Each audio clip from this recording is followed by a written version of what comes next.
are my primary kidney hormones.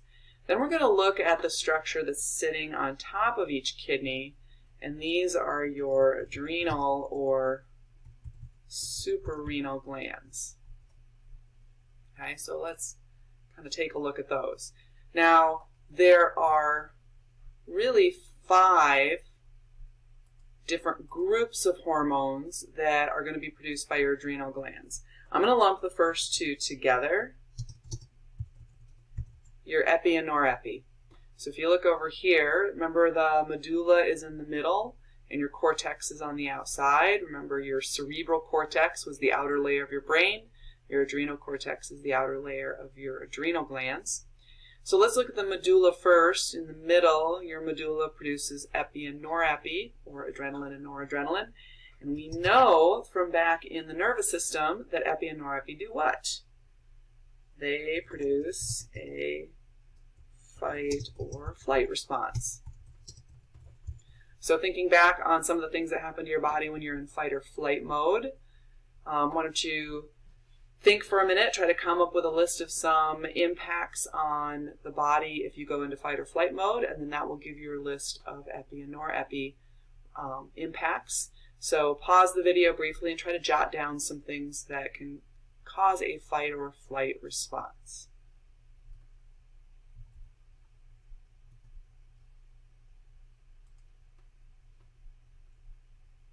Okay, hopefully you paused the video and tried to make yourself a list, so let's go over some of the things that can happen. So we're going to get an increase in things like heart rate, blood pressure. You're going to vasodilate to the airways, so more air can get into the lungs, deeper breathing. You're going to dilate the pupils. You're going to increase blood flow to your skeletal muscles. You're going to decrease or vasoconstrict blood flow to your digestive, urinary, and reproductive systems, because we're not worried about doing all these things very effectively at the moment. We're trying to survive. Okay? So then we're going to move to the adrenal cortex. So this is that outer layer. So the medulla, or the inside of the adrenal glands, we said makes epi and norepi. So these are giving us our short-term stress responses. Okay? Whereas the cortex, which is on the outside, is going to help me with long-term stress responses. All right, so we're going to have, in our long-term stress responses, we're going to have a couple of different things here. We're going to have the mineralocorticoids and the glucocorticoids. Okay, so mineralocorticoids, you look over here, that would be things like aldosterone, and glucocorticoids would be things like cortisol. So these are groups of hormones. These are not just a single individual hormone. They're groups of hormones.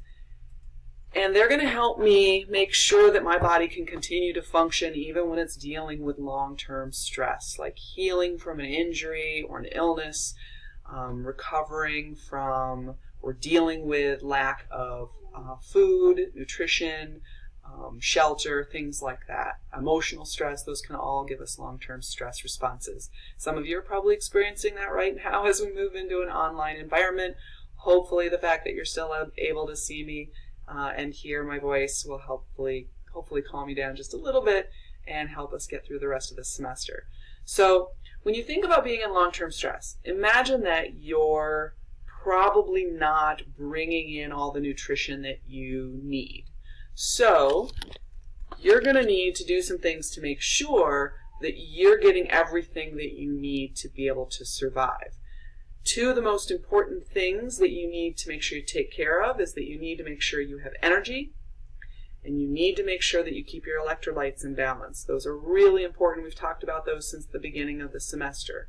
I'm going to move this down here and see if it's just a little bit easier to see. Okay, so based on that, so we said maintain energy, and we need to make sure we keep our electrolytes in balance. So looking at these two names, we've got glucocorticoids and mineralocorticoids. If you had to guess, which one do you think sounds like it's going to give you energy? You'd be right, logically, the one that looks like it almost has glucose in the name. So this is going to help us to maintain our energy levels, glucose levels. So it'll help us to break down glycogen. It's going to help us to mobilize fat stores, etc. So things that are going to help us to maintain energy. Mineralocorticoids, these are going to help us maintain our mineral and especially our electrolyte balance. Okay, so those things are very, very important. The last one you'll notice down here are the androgens. Okay? Now, androgens are another class of hormones.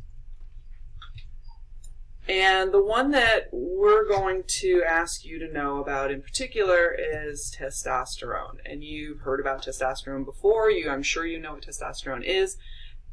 Testosterone we typically think of as being produced by the testes and helping with all of those secondary sex characteristics associated with males, increased body hair, increased muscle mass, deeper voice, things like that we're kind of used to thinking about those masculine changes at puberty.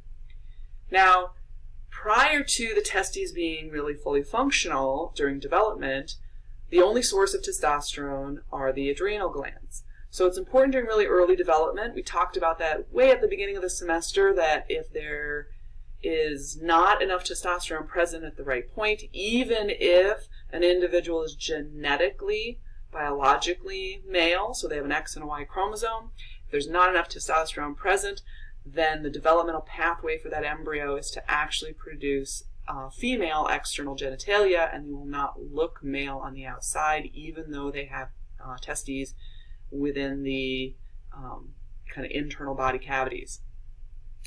Now, after we hit puberty, you can think of those adrenal glands as producing cookies from grandma's kitchen. All right, so she can churn out so many batches of cookies a day. But now all of a sudden at puberty, in individuals that have testes, we all of a sudden next door to grandma's house, we open up the Keebler cookie factory.